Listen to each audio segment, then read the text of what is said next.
The media has made us sheeps, but that's okay. I think often people like to say that social media is the reason why individuality is dead. And while it certainly does not help, I think that's not true. Media has been around since the dawn of time. It started from books and newspapers to radios and televisions to now social media. Now, it's important to know media has an agenda, and that's not necessarily a bad thing. The purpose is typically to spread an idea, like with this video, which purpose is to make sure you like, subscribe, and comment if you can, and check out my other videos. Depending on the media outlet and topic, the agendas can vary and should not always be taken at face value. Social media has made it increasingly easier for you to share your message. It gives the average Joe the chance to share how they believe that the earth is flat and that the moon landing did not exist. We have the data now, and we could scrutinize it if we could test it, which is the scientific method, test it, observe, and research. Not only has it not been released, NASA destroyed it. Well, or lost Why it. would they have destroyed it? Platforms like MySpace and Facebook were definitely the pioneers, but apps like TikTok are leading. This is a side note, but I'm not really into dressing up for Halloween. But this year, I've been kind of feeling myself, and I'm thinking about dressing up like Jim in that one episode of The Office when he literally dressed up like Facebook, like he had a book on his face, like written out. But I'm kind of afraid no one's gonna get that reference. So maybe not. Maybe one day I will. Maybe I should just dress up like the rational consumer. I present to you the rational consumer, as it were. TikTok has swept the world by storm. It's 10-second to 10-minute videos. 10 minutes. 10 minutes is crazy on TikTok. On this app that is literally designed to continue to make our forever shrinking attention span even shorter than a goldfish create YouTube length videos. Wild. I mean, to TikTok's credit, it has caused other social media apps like Instagram and YouTube to reshape itself and create a website with sections with shorter videos like Reels, Instagram Reels, and Shorts, YouTube Shorts. One of the reasons TikTok is so special is because it's designed to make the everyday person gain more following. Just look at TikTok lives where people go on live every day and gain a decent following and make money from donation. It's the perfect crime. Influencers have spoken about how the secret to gaining TikTok following is just posting consistently. And while I definitely do think there is truth to that, there's also more tips and tricks that you should know if you are trying to gain a TikTok following. Do you want to know? You sure? Okay. So if you want to know, come closer. Closer. Too close! Now, walk towards me. Closer. Closer! Step away! You are too close to this person! I didn't do anything! But seriously, the secret that I'm going to tell you guys is something that people spend thousands of dollars on to find out through influencers and their get-rich-quick schemes. I mean, courses. Okay, I'll tell you now. Are you listening? The secret is to just be pretty. Pretty is for the win. Okay, so I really couldn't find a good time to give an intro, so I'm just going to do it now. Hi, everyone. Welcome to Random Universe. The world is so crazy, so step into my universe, the Random Universe.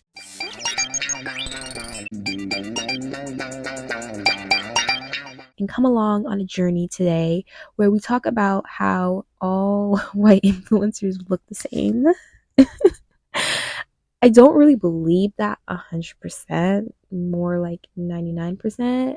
It was more to kind of get attention and get people mad and write something in the comment section if you're really pissed about it. I usually talk about fashion, but I'm venturing into beauty and literally whatever else I want to yap about that week. And today it's just beauty standards. So let's continue on. If you're at home or literally wherever you are watching this and you're going, am I TikTok pretty? Well, there's a simple test for you to know. And you can do it with me right now. Do you have pale skin? Do you have blonde hair? Do you have plump pink lips that just make a person want to kiss you immediately from seeing you? slim face, between the ages of your early 20s to your late 20s. Well, if you score between a 4 or a 5 out of 5, then congratulations, you have the making to be a TikTok star. And the rest of you who didn't, better luck next time. Womp womp. It's not really a secret because I think TikTok has talked about it before how they increase the shine on white women on For You pages because that is what is pretty and pleasing to watch. This is why so many white women are pushed on your page, if you've noticed that, or if you haven't, look for it now. Beauty trends like this cause us to look for beautiful blonde white girls with blue eyes and a pretty face. People like Alex Earl. Alex Earl is a large content creator with 7.1 million followers on TikTok, 3.7 million followers on Instagram, and nearly 1 million followers on Snapchat. Snapchat? Who unironically uses Snapchat anymore? I know that Snapchat has the in content creator influencer membership thing where they can make money on the app, but are y'all actually really watching them? Like, are y'all actually actively using the app to see what celebrities are doing on there anymore? Because 9 times out of 10, it's just well shockbaity things. And yes, I'm looking at Austin McBroom.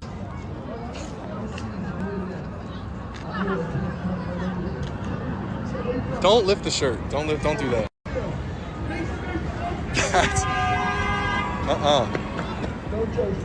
What is that? What music is going on in your head right now? Because there's nothing playing. Like, I really thought we left that behind in 2017. So Alex Earl is really known for making lifestyle content like Get Ready With Me and story times while she's doing her makeup, and just overall taking the viewers through her life. Alex has been posting for years now, but over the last few months, she has been gaining a lot of attention and going viral, which has caused so many people to go and want to study her, quote unquote, to see the tips and tricks that has gotten her to where she is now, where she's able to secure pretty big brand deals. And while I do agree and see a lot of people talking about how it has a lot to do with Alex's marketing techniques, also just her relatability that other people love, I do think it's deeper than that. Alex is a white woman. She carries a lot of features that is considered the most beautiful and Western beauty standards, like the blue eyes, being thin, pink lips, and so on and so forth. This has caused so many people to want to look like her and just be her. Stylists have talked about how white girls will come into their hair salon and ask for the Alex Earl look or just hairstyles with her as a reference photo. My hairstylist told me that every single girl that comes into the salon that's like a college age girl comes in, shows her a picture of Alex Earl. Like, Alex, the Alex Earl effect. To be honest, I had no idea who Alex Earl was until the whole puke in the dress back in the closet fiasco situation. And if you don't know, that is when Alex Earl admitted to puking in a dress and then putting the dress back on a hanger, then back in her closet to season for months on end. Honestly, some things should just stay in the drafts. It's not cute to overshare. Despite the nastiness of this whole situation, Alex has continued to grow and is seen as this relatable and quirky girl for doing this. Many have talked about how if a person of color were to admit to doing this, they would have gotten ripped up and never seen again because we are often not given the chances to post this quote unquote relatable content. That many of people of color don't get the chances that Alex Earl get. And as of the time I'm recording this, Alex is currently facing more controversy, but for something else. Some racist stuff, I think, on Twitter had resurfaced that she had said, and it's been found out that she trademarked it as a way for people not to talk too much about it, which is wild. Like, who is on her team because they thought that was a good idea? But anyway, many people have compared her to Brooke Schofield, who was trending a few weeks ago because her past had also come out with racist tweets that have resurfaced.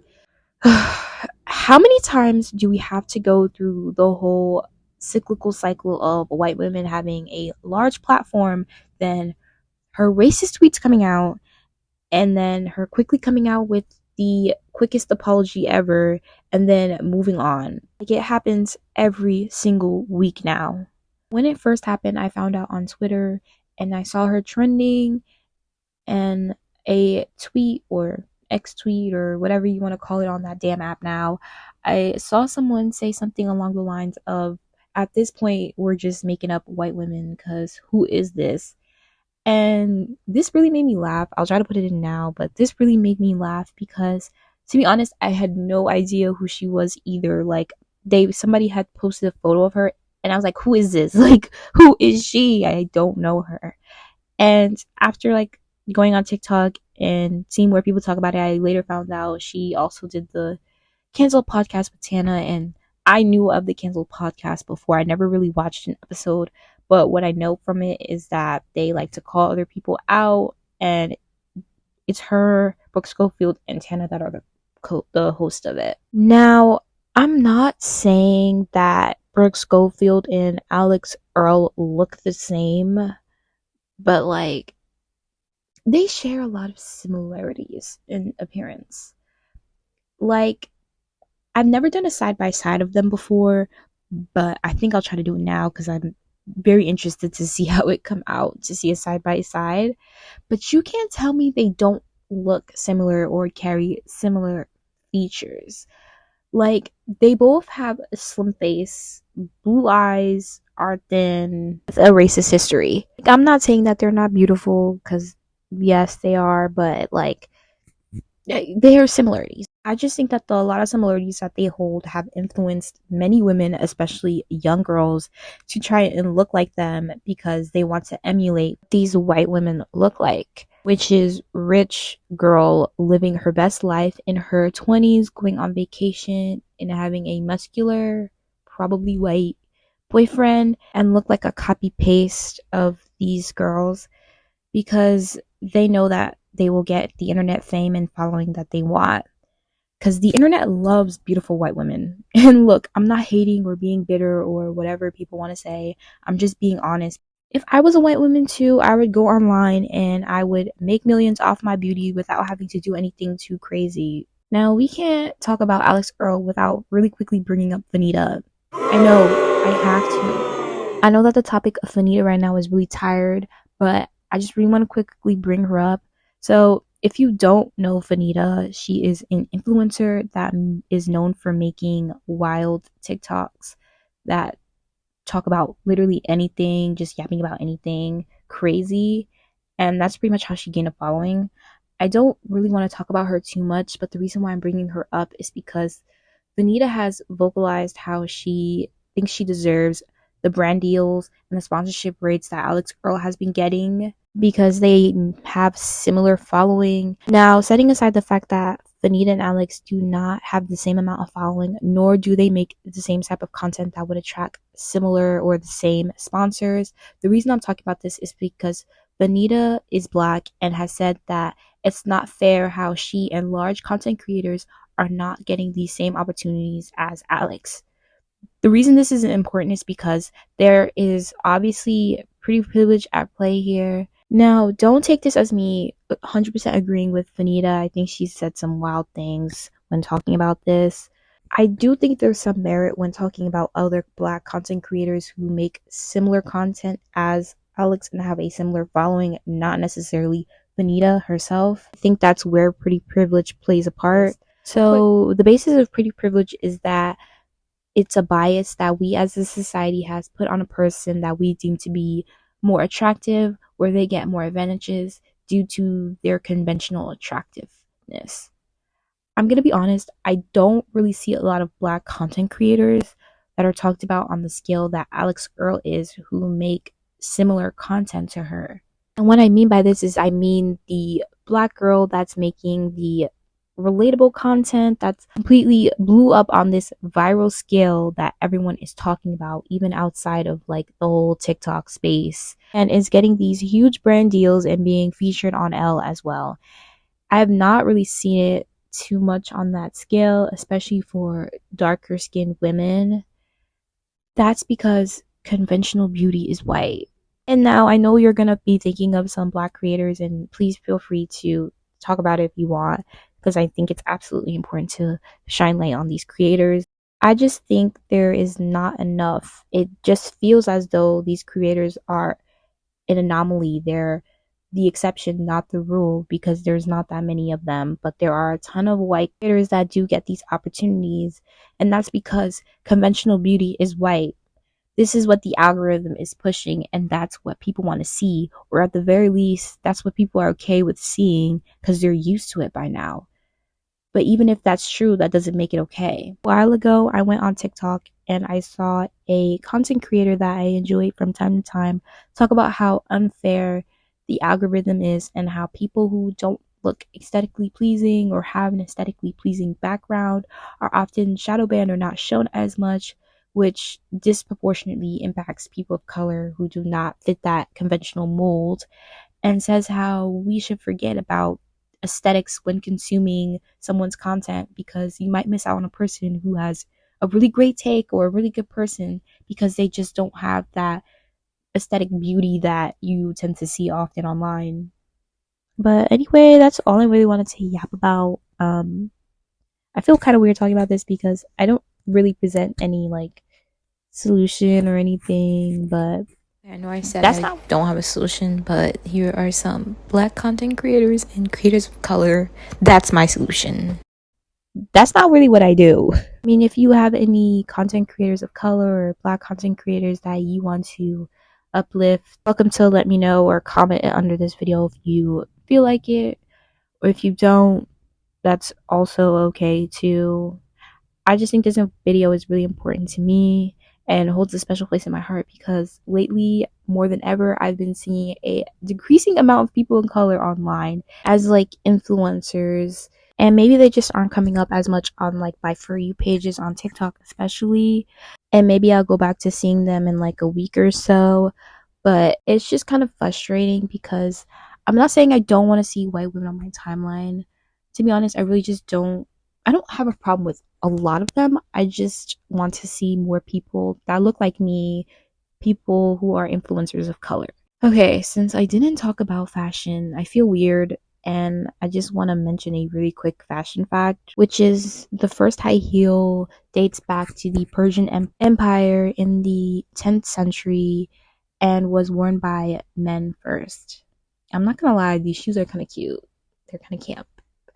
But anyway, if you want, like, subscribe, check out my other videos if you're feeling it. XOXO, more to come soon. Bye!